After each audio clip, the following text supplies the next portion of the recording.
how to delete your Google account. In this video, I'm going to show you how to permanently delete your Google account on a desktop computer, laptop, Chromebook, MacBook, anything like that. And if this video helps you, please consider giving it a like and also subscribe to my channel because that really helps me out. So to get started, the first thing you need to do, open up a browser, navigate to google.com and log into your account. Once you're there, go up to the top right, select your profile icon, and then select Manage Your Google Account. Now all we need to do from this home screen right here where it says Search Google Account, go ahead and type Delete, give it some time to search, and then select Delete Your Google Account.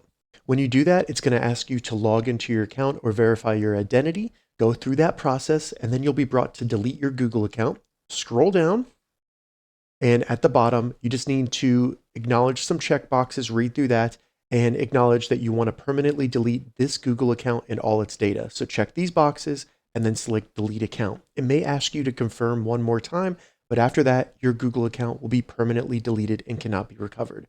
If this video helped you, give it a thumbs up and please consider subscribing to my channel.